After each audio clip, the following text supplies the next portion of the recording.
नमस्कार साथियों, अभी एक वीडियो निकल कर आ रहा है रवीश कुमार ऑफिशियल, जिन्होंने जस्टिस बेला त्रिवेदी और फेयरवेल का बहिष्कार क्यों, और उसका थंबनेल है जजों की विदाई की बेला। इसी वीडियो को आप इसी वीडियो के अंदर देखेंगे और जिसका अपन रिएक्शन के अंदर देखते हैं। और जितना हो सके हमारे यूट्यूब चैनल को सब्सक्राइब जरूर कर लें और हो सके जितना सपोर्ट ज़रूर करें। इसके अंदर रवीश कुमार ने पूरा का पूरा क्या बताया है और वो सुनेंगे तब आपको भी पता चलेगा, क्योंकि जजों की विदाई की बेला के अंदर क्या है और उसके अंदर पूरा 21-22 मिनट का वीडियो है और पूरी कहानी इसके अंदर आपको पता चलेगी। और सरकार की क्या है क्या नहीं है उसके अंदर आपको पूरा का पूरा बहिष्कार क्यों किया गया, पूरा वीडियो देखेंगे तब पता चलेगा। आइए देखते हैं इस वीडियो के अंदर। नमस्कार, मैं रवीश कुमार। सुप्रीम कोर्ट के वकीलों के दो बड़े संगठनों ने जस्टिस बेला त्रिवेदी के विदाई समारोह का बहिष्कार क्यों किया। 16 मई के दिन जस्टिस बेला त्रिवेदी और उनसे ठीक 3 दिन पहले यानी 13 मई को चीफ जस्टिस संजीव खन्ना का विदाई समारोह भारत में न्यायपालिका के भविष्य को लेकर अलग अलग संदेश दे रहा है। उम्मीद है इस वीडियो को आप पूरा देखेंगे और उत्तेजना की शांति के लिए नहीं बल्कि न्याय के विवेक की खातिर देखेंगे। वकीलों के संबोधन दोनों ही जजों के लिए तारीफों से भरे हुए थे। दोनों को ही महान बताया गया, न्याय के हक में फैसला लेने वाला जज कहा गया। लेकिन फिर भी जस्टिस बेला त्रिवेदी के विदाई समारोह और चीफ जस्टिस संजीव खन्ना के विदाई समारोह में अंतर नजर आ जाता है। चीफ जस्टिस संजीव खन्ना के छोटे से कार्यकाल की उपलब्धियां किसी अन्य चीफ जस्टिस के बहुत लंबे कार्यकाल पर भारी पड़ रही थीं। वे न्याय की उम्मीद में खाद पानी डालकर जा रहे थे या ऐलान करते हुए सुप्रीम कोर्ट की सीढ़ियों से उतर रहे थे कि रिटायर होने के बाद सरकार से कोई पद नहीं लेंगे। यह कोई सामान्य इनकार नहीं था, बल्कि सरकार से पद नहीं लेंगे इसमें साफ साफ प्रतिकार भी था, बशर्ते आप इनकार और प्रतिकार के फासले को ठीक से समझते हो। एक और बात है, जजों और वकीलों के बीच के संवाद को जरा ध्यान से देखना होता है। उनकी आलोचना में भी आदरणीय होने का भाव होता है और यही अच्छा भी है। सुप्रीम कोर्ट के वकील कपिल सिब्बल ने जस्टिस बेला त्रिवेदी की तारीफ और सम्मान में कोई कमी नहीं की। उन्हें तारामंडल का सितारा कहा। सुप्रीम कोर्ट के 75 साल के इतिहास में जस्टिस बेला त्रिवेदी भारत की 10वीं महिला जस्टिस रहीं। बेहद संतुलित और सतर्क अंदाज में कपिल सिब्बल ने कहा, मैं एक घटना की याद दिलाना चाहता हूं। मुझे याद है कोर्ट नंबर 5 में एक व्यक्ति का केस लेकर गया जिस पर यूएपीए का केस था। हम उसे कर्नाटका से केरला ले जाना चाहते थे। मामला जमानत का था। फैसला मेरे खिलाफ आया और मैं इसे बस कह रहा हूं जो मुझे लग रहा है। मैंने उम्मीद की थी कि आप थोड़ी करुणा दिखाएंगी। तब जस्टिस बेला त्रिवेदी ने कहा कि तब आप मुझे नहीं जानते। इस पर कोर्ट में सभी हंस पड़े। तब सिब्बल का जवाब ऐतिहासिक हो जाता है। सिब्बल कहते हैं, well we knew you before you came here and we will know you after you leave here. मतलब आपके यहां आने से पहले भी आपको जानते थे, आपके जाने के बाद भी आपको जानेंगे। One incident I want to also reflect upon and tell you about it. I remember going to in court 5, I think it was, that there was a person who was being prosecuted under the UAPA, and we wanted to move him from Karnataka to Kerala. And the verdict went against me, which is an issue of bail. So I just said out of hunch, I said, I expected your ladyship at least to have some empathy. And your ladyship said, you don't know me then.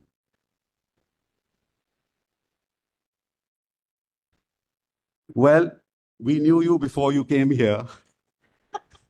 And we'll know you after you leave here. अब इस संवाद को अगर आप इस frame में देखेंगे कि कपिल सिब्बल ने जस्टिस बेला त्रिवेदी को सुना दिया तो उससे कुछ हासिल होगा नहीं। ट्रोल की तरह सुना देने का सुख ही मिलेगा।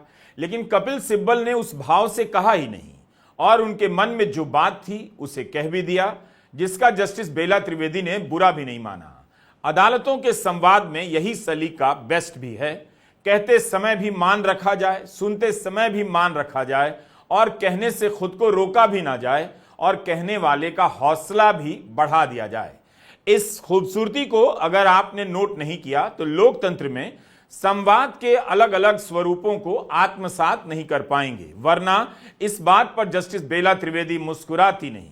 सिब्बल के बयान के आखिरी हिस्से का अनुवाद पढ़कर सुनाना चाहता हूं। कहते हैं, मैं नहीं सोचता कि इस कोर्ट का कोई भी जज जन भावना के दबाव के आगे झुकता है, और अगर ऐसा करता है तो आप भी जानती हैं यह स्वीकार्य नहीं है। मैं मानता हूं कि कोई जज ऐसा नहीं करता, लेकिन आपने एक लकीर खींची है।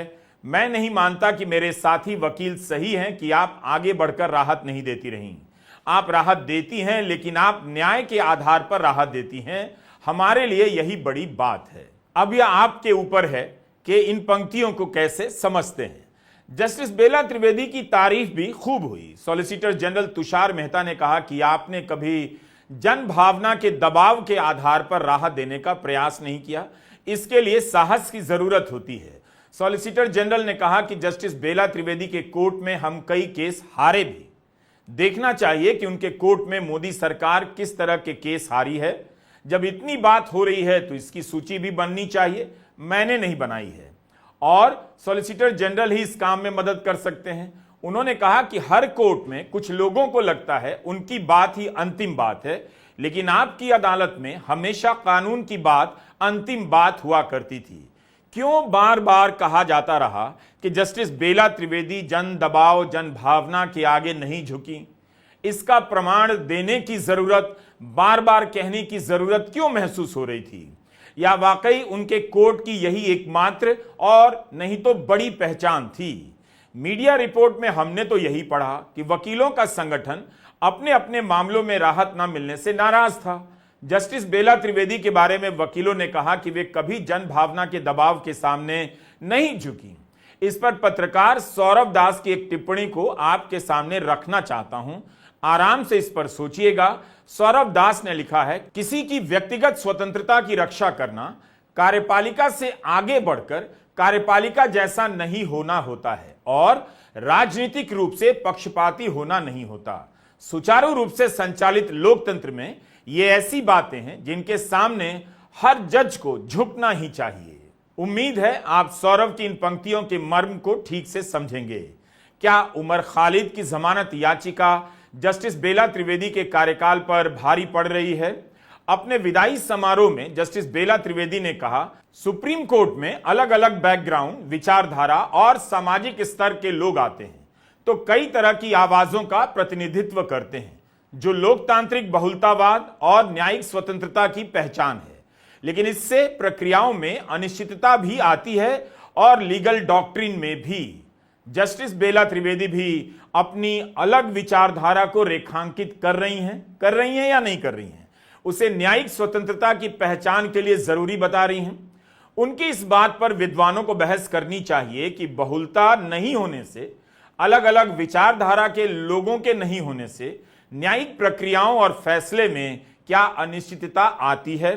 अब यह सवाल तब भी जुड़ेगा कि विचारधारा के कारण न्यायिक प्रक्रिया क्या फिक्स हो जाती है, पहले से अंदाजा मिलने लगता है कि यही होगा, क्या यह सब ठीक है? बेहतर है किसी जज के कार्यकाल का मूल्यांकन उसके दिए गए फैसलों और नहीं दिए गए फैसलों की कानूनी समीक्षा के आधार पर किया जाना चाहिए। इसके लिए हमारे यहां ना तो समीक्षा का कोई वैधानिक सिस्टम है, ना पत्रकारिता में इसकी गंभीर व्यवस्था। बहरहाल अपने संगठन के प्रस्ताव के उलट जाकर सुप्रीम कोर्ट बार संघ के अध्यक्ष कपिल सिब्बल ने विदाई समारोह में शामिल होकर चीफ जस्टिस बी.आर. गवई की तारीफ भी बटोर ली। लेकिन कपिल सिब्बल ने विदाई समारोह में शामिल होने का फर्ज और मकसद दोनों पूरा कर दिया। आप कह सकते हैं कि कपिल सिब्बल ने वही किया। आलोचना के बजाय यह बात तारीफ में भी कही जा सकती है कि कोई जज जन भावना के दबाव में नहीं झुकता और ऐसा करता है तो स्वीकार्य नहीं है। कपिल सिब्बल ने यूएपीए के जिस केस का हवाला दिया वो निश्चित रूप से उमर खालिद का नहीं लगता, क्योंकि सिब्बल ने केरला और कर्नाटका का नाम लिया। जरूर उमर खालिद की जमानत याचिका का संबंध जस्टिस बेला त्रिवेदी के कार्यकाल से जुड़ता रहा है, मई 2023 में उमर खालिद की जमानत याचिका जस्टिस एएस बोपन्ना और जस्टिस हिमा कोहली की बेंच के पास आई थी। फिर जस्टिस एएस बोपन्ना और जस्टिस एमएम सुंदरेश की बेंच के पास गई। इसके बाद बेंच में फिर बदलाव होता है और जस्टिस बोपन्ना और जस्टिस पीके मिश्रा की बेंच इस मामले को सुनने लगी, लेकिन जस्टिस प्रशांत कुमार मिश्रा ने खुद को इसकी सुनवाई से अलग कर लिया। उसके बाद सितंबर 2023 में यह मामला जस्टिस बेला त्रिवेदी और जस्टिस अनिरुद्ध बोस की बेंच के पास गया। सितंबर 2023 से फरवरी 2024 के बीच उमर खालिद की जमानत याचिका जस्टिस बेला त्रिवेदी की बेंच के सामने पेश हुई। हर बार या तो किसी कारण स्थगित हुई, या उसकी बारी नहीं आई, या बहुत कम देर के लिए सुनी गई। कुल मिलाकर सुप्रीम कोर्ट में 14 बार उमर खालिद की याचिका स्थगित की गई। फरवरी 2024 में कपिल सिब्बल ने सुप्रीम कोर्ट से याचिका वापस ले ली और कहा कि हम हाई कोर्ट में कोशिश करेंगे। यह सवाल अकेले जस्टिस बेला त्रिवेदी से नहीं, सुप्रीम कोर्ट की हर दरो दीवार से होना चाहिए। क्या कहीं पर उमर खालिद की जमानत याचिका उन्हें कचोट रही है? आज की तारीख में उमर खालिद को जेल में बिना ट्रायल के रहते हुए 1706 दिन हो चुके हैं। अनगिनत बार कोर्ट के तमाम जजों ने कहा बेल ही नियम है और जेल तो अपवाद है। तब फिर उमर खालिद बिना ट्रायल के 1706 दिनों से क्यों है? यह सवाल रिटायरमेंट के बाद पूर्व चीफ जस्टिस DY चंद्रचूड़ से भी टकराया था और आगे भी टकराता रहेगा।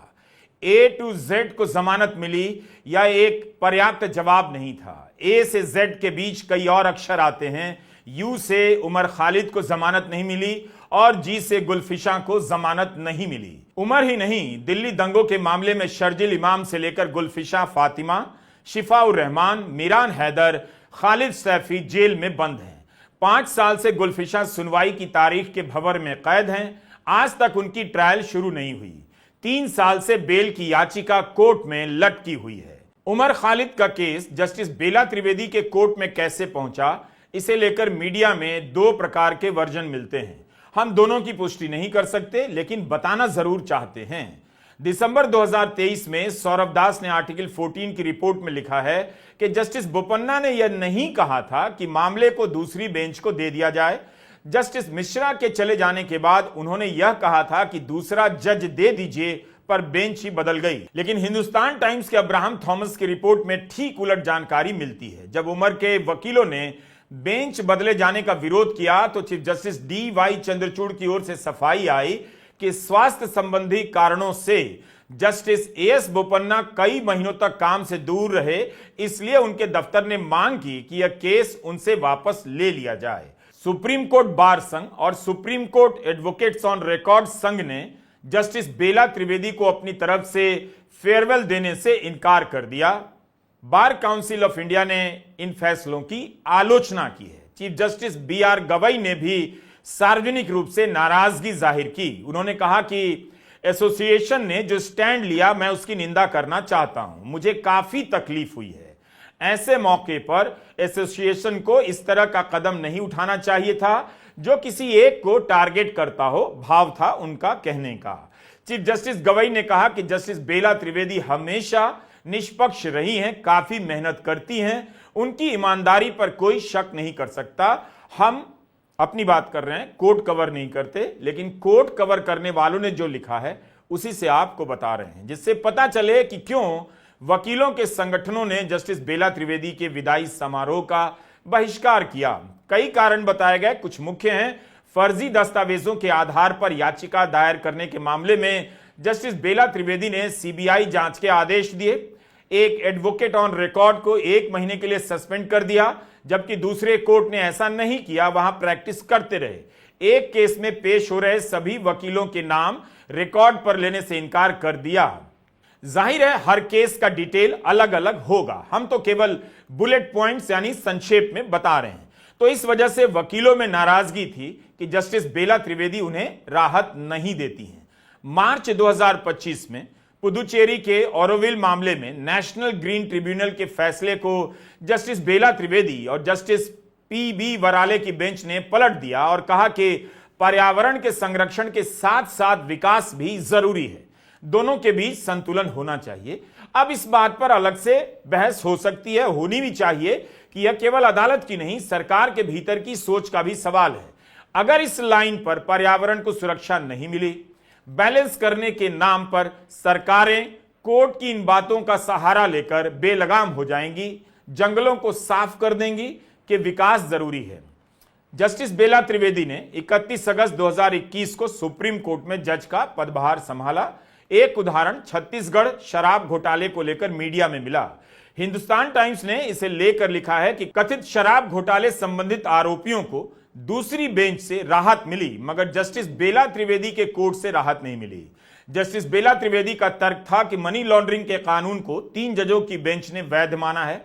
उन्होंने कहा कि मनी लॉन्ड्रिंग के केस में जमानत देते समय कैजुअल तरीका अपनाया जा रहा है। मनी लॉन्ड्रिंग देश की अखंडता और संप्रभुता के खिलाफ गंभीर अपराध है, लेकिन इसी सुप्रीम कोर्ट के कई जजों ने, कई कोर्ट ने पीएमएलए के केस में जमानत दी है और ईडी को लेकर गंभीर सवाल उठाए हैं। कई बार कहा कि बेल नियम है, जेल अपवाद है। 5 मई को सुप्रीम कोर्ट के जस्टिस ओका ने छत्तीसगढ़ के कथित आबकारी घोटाले के मामले में सुनवाई करते हुए कह दिया, हमने बहुत बार ईडी की शिकायतों में यह देखा है, एक पैटर्न है बिना कोई रेफरेंस दिए हुए आरोप लगा देने का। इस केस में अतिरिक्त सॉलिसिटर जनरल एस.वी. राजू आरोपी अरविंद सिंह के संबंध में दस्तावेज नहीं दिखा पाए, जिससे पता चलता हो कि उन्होंने अवैध रूप से 40 करोड़ कमाए। अरविंद सिंह 10 महीने से जेल में है। 25,000 पन्नों के दस्तावेज, 150 से ज्यादा गवाह, 21 आरोपी। कोर्ट ने कहा जमानत देने के लिए 1 साल तक किसी को जेल में रखा जाए, इसका कोई तय पैमाना नहीं है। अदालत से जुड़ी खबरों को संयम के साथ सुनना और बताना पड़ता है। जस्टिस बेला त्रिवेदी के सामने लाए गए मामले और फैसलों की समीक्षा का दौर लंबा चलना चाहिए। हम जल्दबाजी नहीं करना चाहते, लेकिन अच्छी बात है कि चीफ जस्टिस डी.वाई. चंद्रचूड़ के रिटायर होने के बाद से जजों के कार्यकाल की सार्वजनिक समीक्षा आकार ले रही है। पूर्व चीफ जस्टिस डी.वाई. चंद्रचूड़ के कार्यकाल पर कितने लेख लिखे गए, उनके कार्यकाल की सराहना पर उनकी आलोचना भारी पड़ती जा रही है।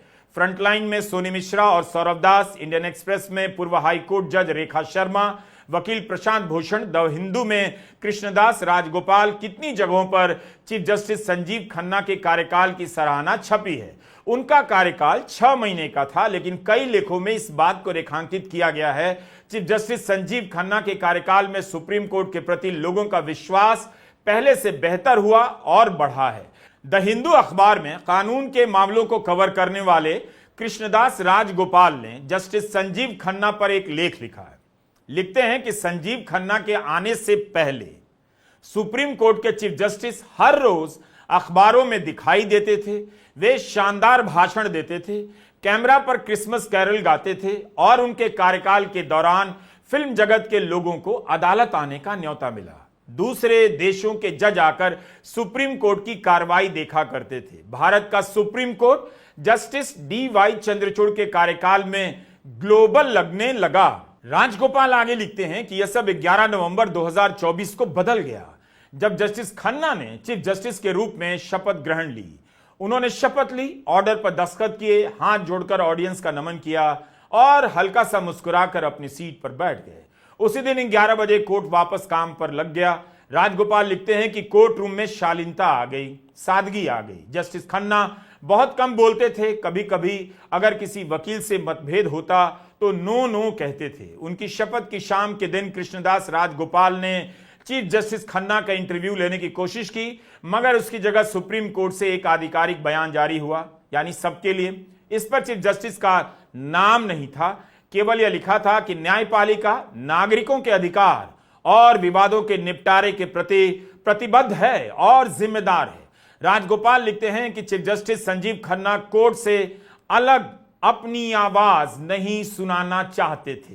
प्रशांत भूषण ने चीफ जस्टिस संजीव खन्ना के कार्यकाल के बारे में लिखा है, अपने कार्यकाल में जस्टिस खन्ना ने जिस तरह से बेंचों को मामलों का आवंटन किया, वह पहले के मुकाबले ज्यादा तार्किक था और ज्यादा फेयर था। एक राय यह भी है कि पूजा स्थल अधिनियम और वक्फ संशोधन कानून को लेकर और कड़ी कार्रवाई की जा सकती थी, मगर उनके अंतरिम आदेशों ने भी काफी राहत दी। प्रशांत भूषण लिखते हैं, उनसे पहले रहे चीफ जस्टिस के कार्यकाल के दौरान ऐसा भी देखा गया कि अदालत कार्यपालिका के सामने झुक रही थी, मगर जस्टिस खन्ना ने पूजा स्थल अधिनियम के मामले में जो आदेश दिए उसने ऐसे बहुत से दावों पर रोक लगा दी जो सदियों पुरानी मस्जिदों के धार्मिक किरदार को बदलना चाह रहे थे। हाल के समय में न्यायपालिका के लिए शायद सबसे चुनौतीपूर्ण घटना थी जस्टिस यशवंत वर्मा के घर के प्रांगण में आग लगने पर नोटों के बंडल का पाया जाना। भ्रष्टाचार और पारदर्शिता की कमी के सवाल तेजी से उठे। जवाब में चीफ जस्टिस खन्ना ने प्रारंभिक जांच रिपोर्ट को सुप्रीम कोर्ट की वेबसाइट पर सबके लिए डाल दिया। साथ में फोटो और वीडियो भी प्रकाशित कर दिया गया। एक इन हाउस इंक्वायरी बिठाई गई, रिपोर्ट को कॉन्फिडेंशियल रखा गया, मगर यह जानकारी दी गई कि उसे प्रधानमंत्री राष्ट्रपति के पास भेज दिया गया है। इसके बाद फैसला लिया गया कि सुप्रीम कोर्ट के सभी जजों की संपत्तियों का खुलासा किया जाएगा। कृष्णदास राजगोपाल बताते हैं कि इसके अलावा कॉलेजियम द्वारा प्रस्तावित नामों की सूची और नियुक्ति की प्रक्रिया के बारे में भी एक दस्तावेज जारी किया गया। इस सब से कोर्ट की प्रक्रियाओं में पारदर्शिता बढ़ी है। अगर जस्टिस बेला त्रिवेदी ने यह कहा कि कोर्ट में विचारधारा की विविधता नहीं होने से कानून की प्रक्रिया में अनिश्चितता पैदा होती है, तो यह भी सुनिए कि चीफ जस्टिस संजीव खन्ना ने वक्फ मामले में सुनवाई के समय सरकार के वकील से क्या कहा था। यही कि जब हम यहां बैठते हैं हम अपना धर्म खो देते हैं, हम पूरी तरह से धर्मनिरपेक्ष होते हैं। इस एक बात से चीफ जस्टिस संजीव खन्ना ने अपना नाम और कद ऊंचा नहीं किया, बल्कि उस संस्थान की ऊर्जा बढ़ा दी जिसकी रोशनी जरा सी कम होती है तो लाखों लोग मायूस हो जाते हैं। पत्रकार सौरभ दास ने अपने लेख में लिखा है कि संजीव खन्ना के रूप में भारत को ऐसा चीफ जस्टिस मिला जिसने कम काम किया मगर जो झुके भी कम। लेकिन चीफ जस्टिस संजीव खन्ना ने कई अन्य मामलों में भी लोगों का विश्वास जीता है। रिटायरमेंट के बाद पत्रकारों से मुलाकात के दौरान उन्होंने कह दिया वे अदालत छोड़ने के बाद और कोई नियुक्ति स्वीकार नहीं करेंगे। ऐसा कोई आदेश नहीं है जो सुप्रीम कोर्ट के रिटायर्ड जजों को रिटायरमेंट के बाद री एम्प्लॉयमेंट से रोके। इसी अदालत से रिटायर होकर जज राज्यसभा के सांसद भी बनाए गए और ट्रिब्यूनल्स के अध्यक्ष भी। मगर पूर्व चीफ जस्टिस संजीव खन्ना ने कह दिया मैं कानून के क्षेत्र में काम करूंगा पर कोई भी सरकारी नियुक्ति स्वीकार नहीं करूंगा। न्यायपालिका के काम का संबंध जनता के विश्वास से है। उसके हर फैसले से विश्वास प्रभावित होता है, डोलता है और मजबूत भी होता है। न्याय देने के मामले में वह जितना तटस्थ और तत्पर होगी, जनता के बीच विश्वास का स्तर उतना ही ऊंचा होगा। न्यायपालिका को भी पता है उसकी अंतरात्मा भले ही अदालत की इमारतों में भटकती हो, लेकिन उसका अस्तित्व जनता की अदालत में होता है।